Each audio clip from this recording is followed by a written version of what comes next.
Everyone, thanks for dropping by the channel today. Boy, we got a great episode for you today. Like many of you, I was out photographing the supermoon this week, and I got to tell you, it was a great experience.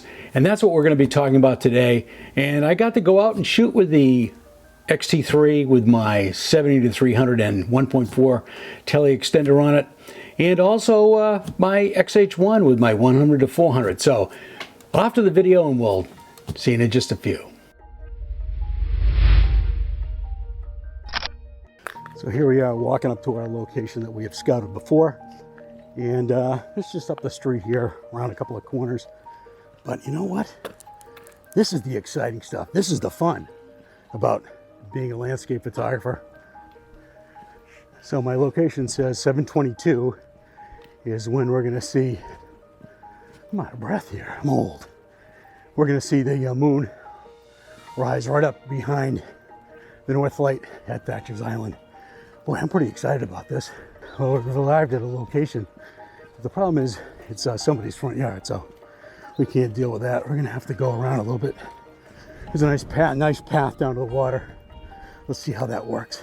A path, just what we were looking for. This is gonna be awesome.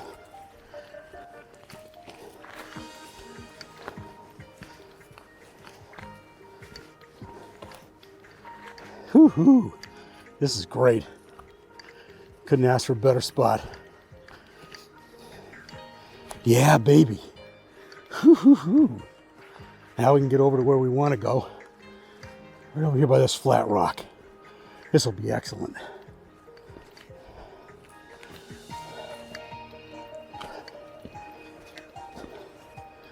Well, there's Thatcher Island out there. Let's make some pictures. So here we are, we're all set up. And PhotoPills is giving me a really nice location here. 7:22. It's gonna show up, hopefully, right over there, right behind or just above the North Tower. So I'm really looking forward to see if this all works out, because I, spent some time at it. And when you spend some time at things like this, they usually pay off.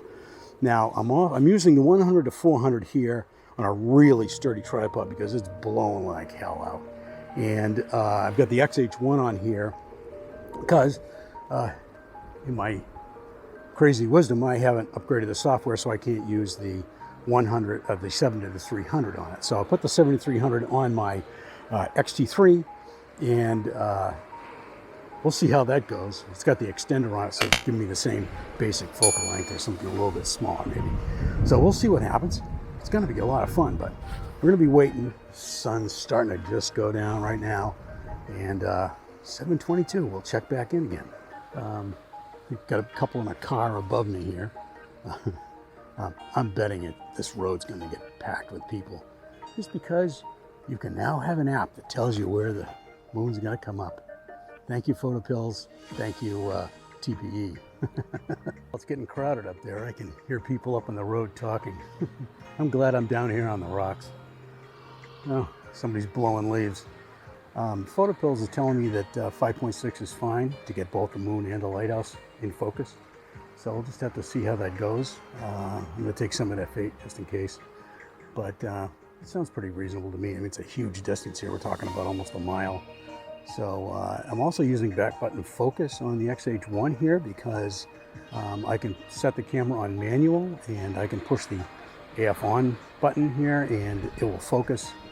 And then I can see that in manual focus it's nice and sharp, and the images that I've taken previously here have shown that. So keep that in mind. That's another pro tip from Fuji. I'm looking for the moon right over the lighthouse, and I'm hoping that it works out. I mean, I'm following the PhotoPills book direction here, so we'll see what happens. I'm not sure because I've never used it before, but it's telling me that the lighthouse is 38 meters high. I mean, I went and looked that up, 38 meters high, but it's told me the location to be, if I want the moon at the same height as the lighthouse, the top of the lighthouse, is 38 meters. So I'm standing right where I'm supposed to be, or maybe 50 feet off, which might change it a little bit, but I'm not really sure. Well, the moon has made its appearance. It's very light right now, and hopefully by the time it gets over to the lighthouse, it's going to be better because it's close, man. It's close. I don't know if you guys can see this, but it's lining up absolutely perfectly. Just where I want it to be. PhotoPills right on the nose. While I was waiting for the moon to come into position, I grabbed the X-T3 with the 70-300 on it and the 1.4x extender, and I handheld this shot, and it's amazingly sharp, and it's all the way out at 300. The OIS in this lens is absolutely incredible. These next shots are taken with the XH1 and the 100-400 mounted on a very beefy aluminum tripod, and you can see the results show that nice and sharp and beautiful color. I used the Provia simulation in Lightroom, which I think did a pretty good job of it here. This is also the XH1, and the next shot here is of the moon directly above the lighthouse, which I really like. You know, I wish it was a little bit lower. It would have been nice if it was down behind the Fresnel glass. This next shot coming up is taken with the X-T3 70-300 1.4x extender handheld. Really nice. Compares very well with the 100-400. Next shot here is the XH1 and the 100-400. Zoom back out a little bit as the moon rose, and the beautiful sunset just lit up that lighthouse and the moon. So in hindsight, I would have to say that I probably shouldn't have been looking for the moon to be at the exact height of the lighthouse. Actually, I'm a little bit lower than where PhotoPills tells me to be. It tells me to be up on the road.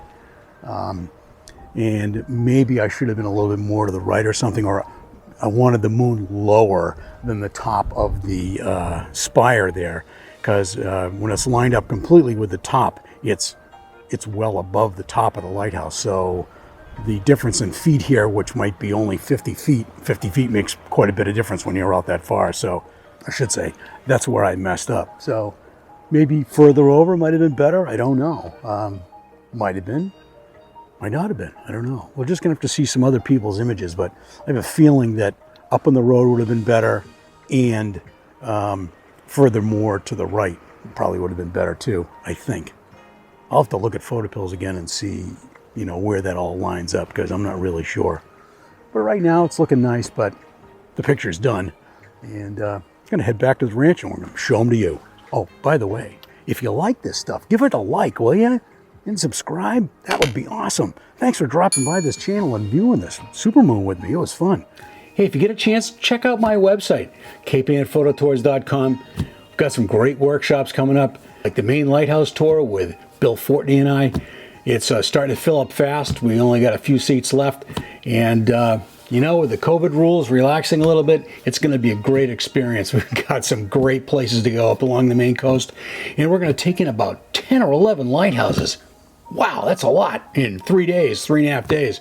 Boy, it's going to be a lot of fun. So make sure you check that out, link above. Thanks for joining me for this episode of photographing the supermoon over at Thatcher's Island here in Rockport. We had a great time, and it was a super experience because, you know, PhotoPills really made it kind of easy.